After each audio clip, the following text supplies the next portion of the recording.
Houston. Houston is what happens when you give developers absolute power and tell city planners to take a permanent vacation. This is the only major American city with zero zoning laws, which sounds libertarian and cool until you realize your neighbor's house is now a tire shop and there's nothing you can do about it. The city sprawls across 670 square miles with the population density of a parking lot. You can drive for 90 minutes in any direction and still be in Houston. That's not a city, that's a geographical punishment. The Katy Freeway is 26 lanes wide at its widest point and still has traffic jams. They spent $2.8 billion outing lanes, and congestion got worse within 3 years. Turns out induced demand is real, but Houston's solution is always just one more lane, bro. The city has exactly one good thing: 50 miles of light rail. For comparison, the metro area is 10,000 square miles. That's like putting a Band-Aid on a bullet wound and calling it healthcare. Buses exist, but good luck timing your life around routes that come once an hour. The average resident spends $12,000 annually on car expenses because being a pedestrian means choosing violence against yourself. They paved over wetlands like they were going out of style, then acted shocked when Hurricane Harvey turned the city into Waterworld. The drainage system was designed in 1940 for 400,000 people. Now 2.3 million live here. Every tropical storm becomes an insurance claim convention. Memorial Day flood, Tax Day flood, Harvey. At this point, flooding is a city tradition.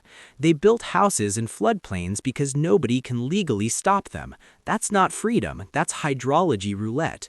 Your commute from Katy to downtown is 30 miles that takes 90 minutes. Ambulances can't reach hospitals during rush hour.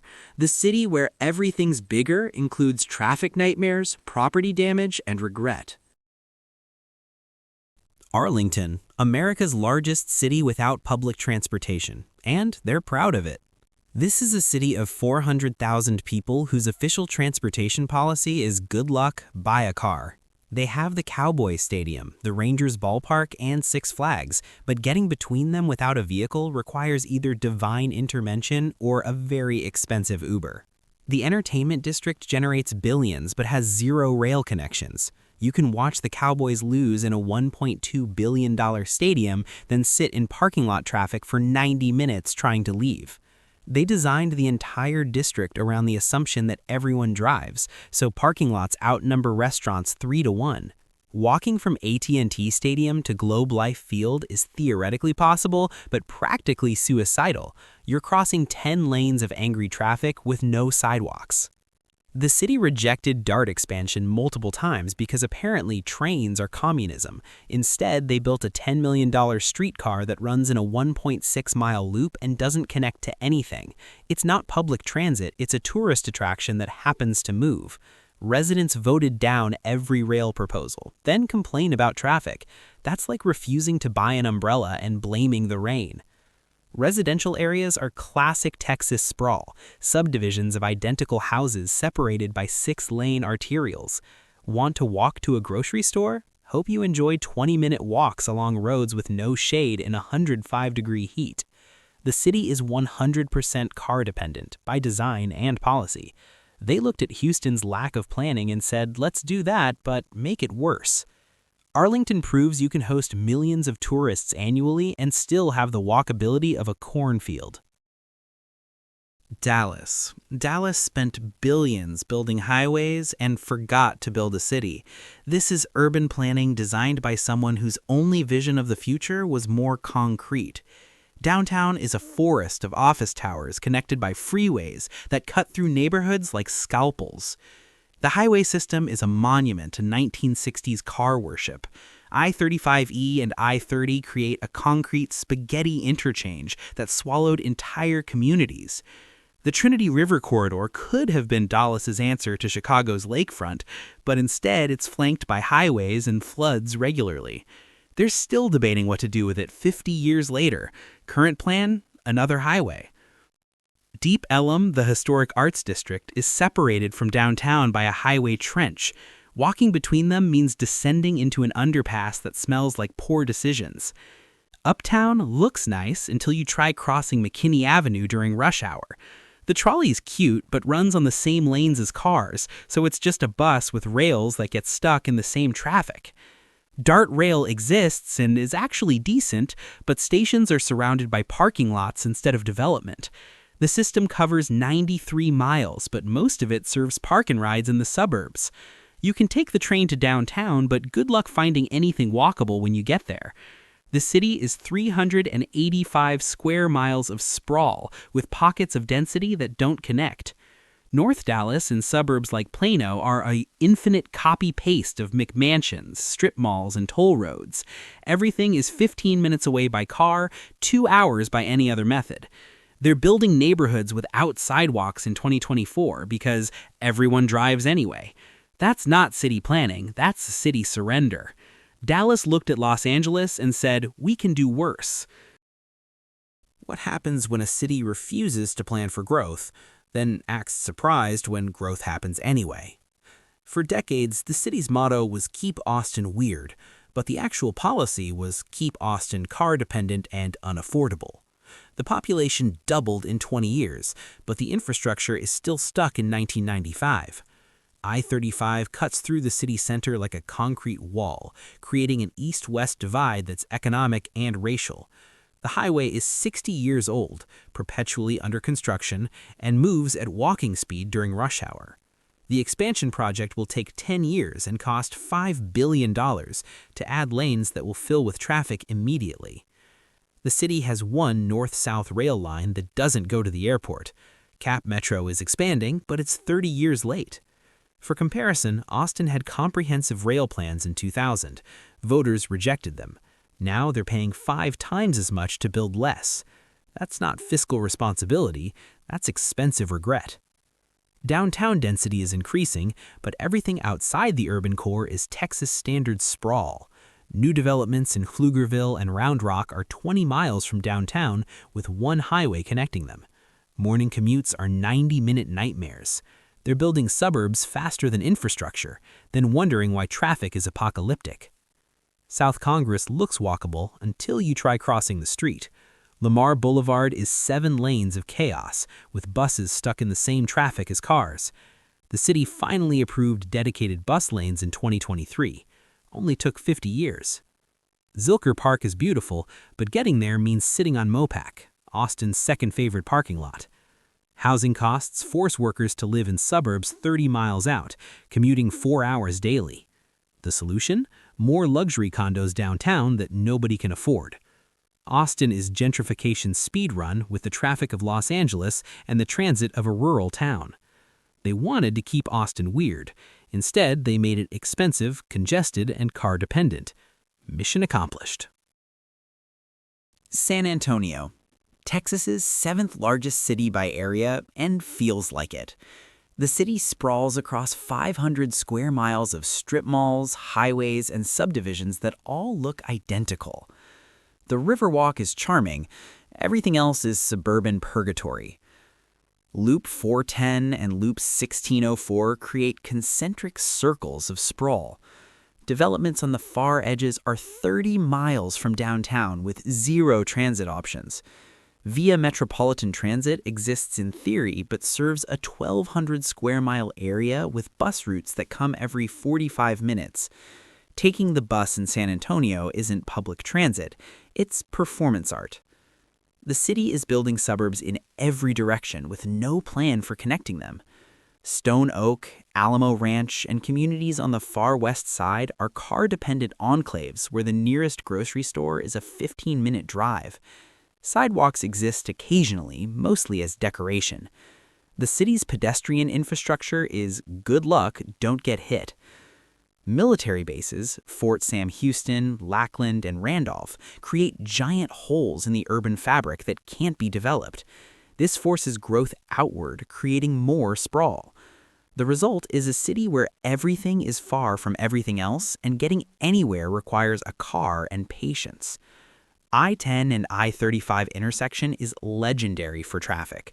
The Stack interchange is 8 levels of highway that looks impressive from above and apocalyptic from inside a car. Downtown has some walkability, but it's an island surrounded by highways and parking lots. The Missions are UNESCO World Heritage Sites separated by miles of nothingness. San Antonio looked at sprawl and said, yes, more of that. The city keeps growing outward instead of upward, building infrastructure for cars and wondering why nobody walks.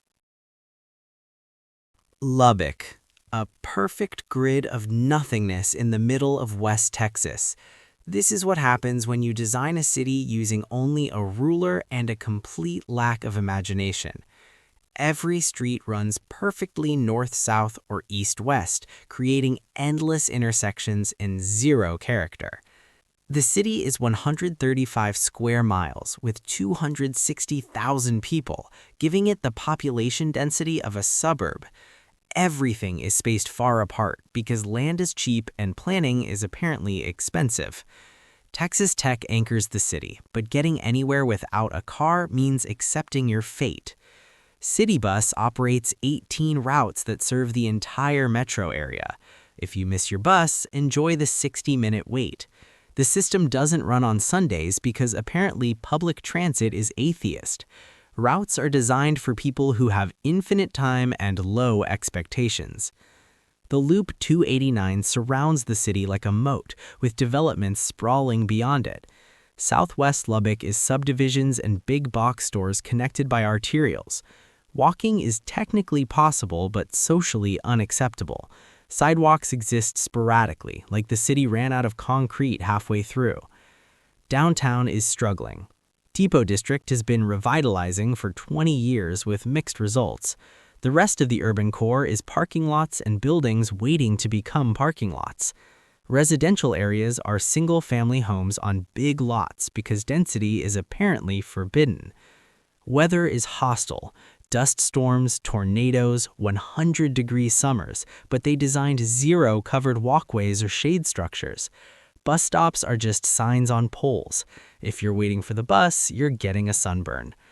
Lubbock is functional if you drive and own air conditioning. For everyone else, it's a grid of emptiness where distances are vast and options are limited.